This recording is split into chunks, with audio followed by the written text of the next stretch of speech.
Bro, today we are answering and solving one of your biggest burning problems in your life right now, which is that your shoulders are taking over your chest day and leaving your chest to lag significantly behind. Don't worry, I have fucking lived this, as you can see from the image on the screen. I've lived this, I've fucking felt your pain, I understand what it's like to come off a bench press and feel like your shoulders are burning like fuck and you can't even feel your chest so much. I've solved the problem, and now you're going to get the fucking goods. We're going to go through why there is the issue. We're going to make sure we're on the same page of the goal. And then most importantly, I'm going to teach you how to train your chest with the proper techniques so that you can actually contract it and grow a big boy chest. So why does this happen? Is the first question we ask ourselves. Why? Because if you train your biceps, you come off every time. You even if with bad form where you lean back, you come off feeling your biceps, don't you? But the chest doesn't. The chest is not so simple as that, because of where the chest sits. People just think to press the load up from A to B. You imagine on a bench press, you just push the barbell up and come back down. You push the barbell up and you come back down. And then obviously they'll load it up so it gets heavier and heavier just to try and obviously see if they can get more growth. But if you look at me in this position here, why do you think my shoulders were taking over my chest so much? Look at the sheer difference in size between the two. I mean, to be honest, for a lot of people, in fact, I would even go as far as saying there's more just general tissue across the surface area of the shoulder than there is to the chest. So if you don't know how to actually lift and contract your chest, then your shoulders are going to take over when it gets tough. Of course they are. Like, your body's a smart thing. Your body will use everything to move the load from A to B. Now, if you're a power lifter, if you want a high 1 RM bench press, then you're going to use your triceps, you're going to use your shoulders, you're going to have a different arm position. Of course you are, because your goal is to move as much load from A to B, but that was not your goal. Your goal is to grow a chest. So we want to put all the tension onto the chest, not onto the shoulders, which you have been doing so far. So if I asked you, what is the function of the chest? Like, where does it start? Where does it insert onto? Most people couldn't tell me. Most people don't understand the way the chest starts and how to actually train it. The chest is a funny old beast. So it starts here on the sternum bone. The fibers run across, obviously, all across like this.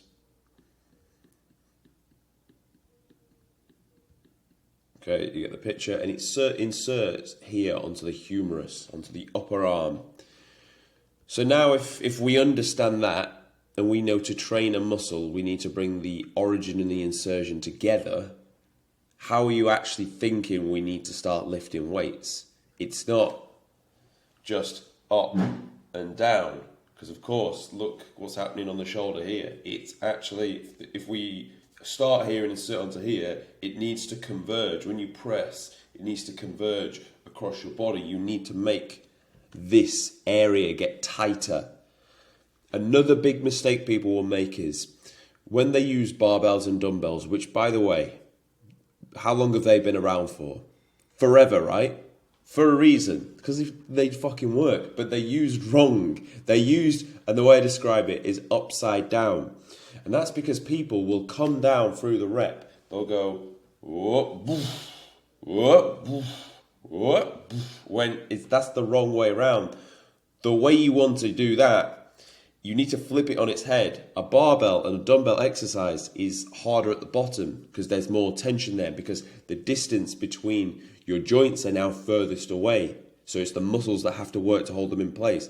When you're at the top of a dumbbell or a barbell press, how much tension is on the pecs? Your arms are straight. Your arms are like that. So how much tension is going to be on the chest versus like this? Like, it's night and day, obviously, the amount that's different. So what people don't do is they don't pay attention to the lengthened position where all the fucking gains are, and they rush through it. They bounce back from the bottom and just try and fight their way back to the top. The gains aren't really made on the concentric. The gains are made on the eccentric and that isometric pause in the lengthened position. And that's why people just can't seem to grow a fucking chest. So we solved the problem.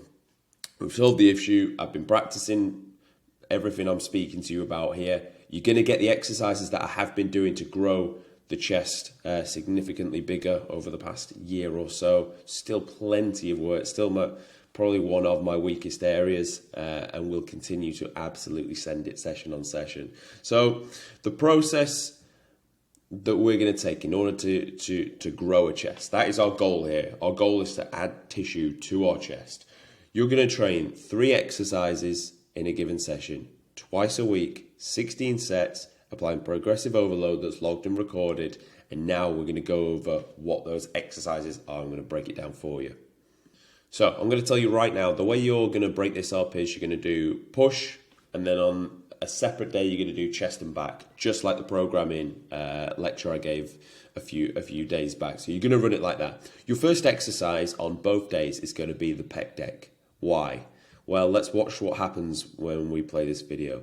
The pec deck, it very conveniently does exactly what we need to when it comes to the function of the chest. The function of the chest is to drive your humerus towards the midline of the body. The pec deck does that down to a T. The way you're going to set this up will determine how well this is going to be executed. So look where the seat needs to be. The handles need to run directly in line with the majority of the fibers of the pecs. Now, as you perform this movement, pause in that shortened position, because unlike on a dumbbell and a barbell, there is tension at the top here. When you do this movement, what people will get wrong is, as they come up now, they'll drive from their hands. I'm not driving from my hands on here. I'm driving the inside of my elbows together or my biceps together. And that's what's actually going to get you the contraction. If you drive it from your hands, the tension will go onto your shoulders and you'll fuck it up. When you come back, you can't see because of the angle, because it's frontal. It'd be better from a side angle. Don't go so far back. That is like literally the limit I would tell you to go. Maybe even if I was being critical of myself, I'd stop a little bit sooner the next time I perform this movement. You don't need to go so far back, because the further back you go, it just puts tension on the shoulders and it comes off the pecs. High reps with this, 2 sets, 12 to 15, 1 set, 15 to 20. This is going to get a lot of blood into the tissue, because you're training the chest in the exact function that it was made for. A lot of blood's going to go in the tissue, and it's going to make life a lot easier when you're going to go and train your bigger compound movements next. You can almost see this like a bit of a pre-fatigue and a warm-up as well. Train to failure, absolutely fucking send it. So that's going to be the first exercise you do. So the second exercise you're going to do is going to be for the upper chest, and this is going to be a machine or a dumbbell form of exercise. Now, when you do this exercise, the way you want to set this up is you want to have the load, obviously, so imagine now the load's at the top, it's going to run down through your hands, and then the upper portion of the chest that you're trying to train here is sat directly underneath the load, and then the floor obviously goes underneath that. So when you come to the bottom, you've got the full stretch. Gravity's doing its thing. Now, what people will get wrong when they press, and this is probably, if you take anything away from this video, it wants to be this. When I press, I'm thinking about driving my upper arms together, not my hands. My hands are connected to the tool. They'll move anyway, but I'm thinking to bring my upper arms together. Just like, heaven forbid this were to happen to you, by the way, but imagine your upper arms or lower arms got cut off. You could still train your chest, because the function of the chest is to bring the upper arm towards the midline of the body. So you'd get like those cuffs that chicks put around their ankles to train their arse with. And you'd be here and you just drive those in and together, and you would still grow a big boy fucking chest from that. So as I press here, just watch the way I'm bringing my arms together. Down slow, get the pause, keep the tension. Boom, drive again.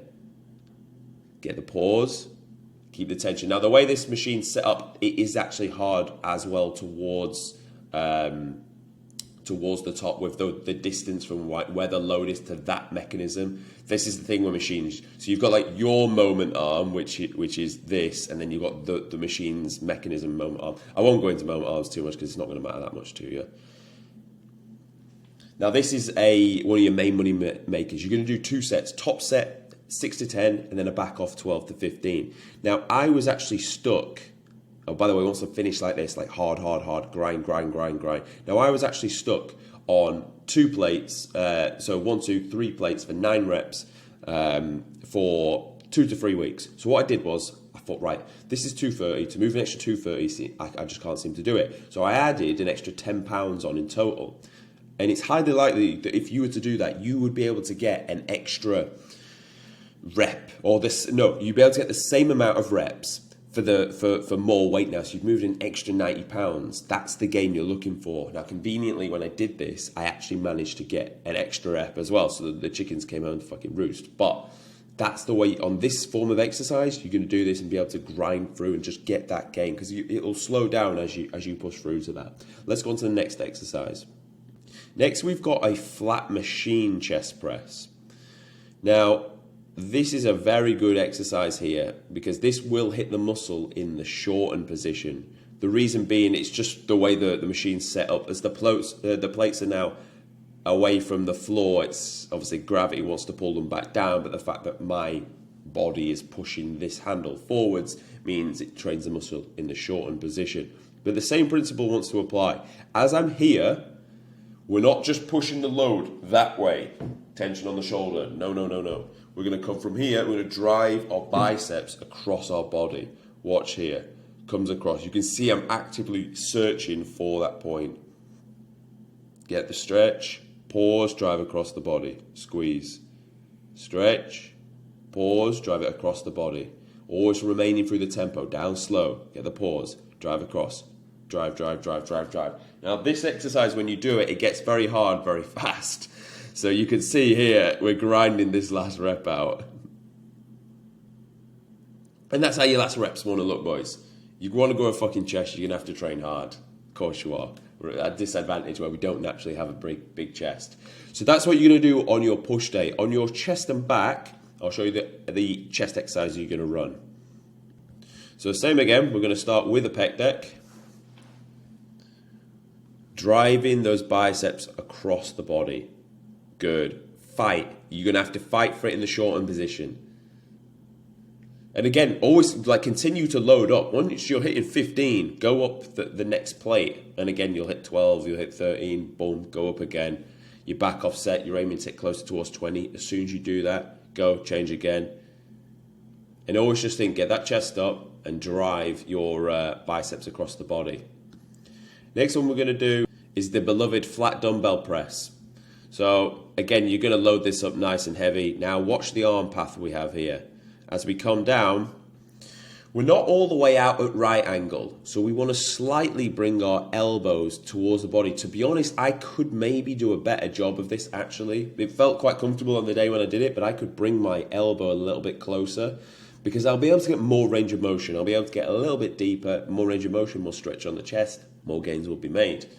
Okay, but the same principles are going to apply. I'm going to drive my upper arm across the body, down slow, get the pause. What I'm not doing, and to be honest, this is going to be another big takeaway.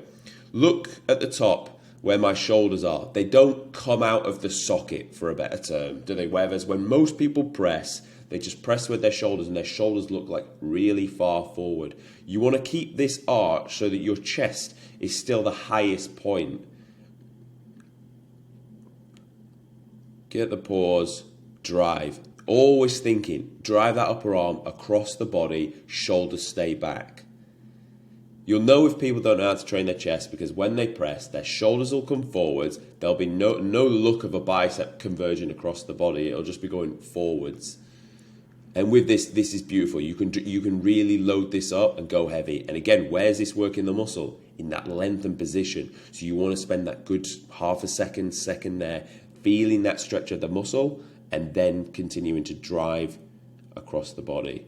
Push it to absolute failure. With a dumbbell, you can fail. It's no problem. Grind. And your last reps aren't always going to be pretty. I'm aware of that, boys. But you're just trying to grind that last little rep out whilst maintaining safe technique.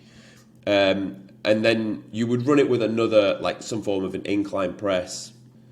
So you're looking like, if you've got a machine like this, really good. Same principle's always going to apply. Getting the stretch, pause, driving across the body. Now again, This will hit the muscle in the shortened position as well because of the moment arm on the actual like mechanism, which is great. So you're getting both. So you've heard me speak about lengthened position, shortened position. Try and do both and just drive that upper arm across the body. If you can do that, if you can drive your upper arm across the body, keep your shoulders back, and apply progressive overload, you will grow a chest. Trust me, you will grow a chest. You know what I'm saying makes sense because it's fucking slightly sciencey, but also I've brought it back into normal speak, normal person terms. So we're going to wrap the video up there, boys. I hope you found this useful. If you did, subscribe to the channel, and also you can follow me on Instagram. I put like training videos out there so you can see how I'm lifting, how my technique goes, and yeah.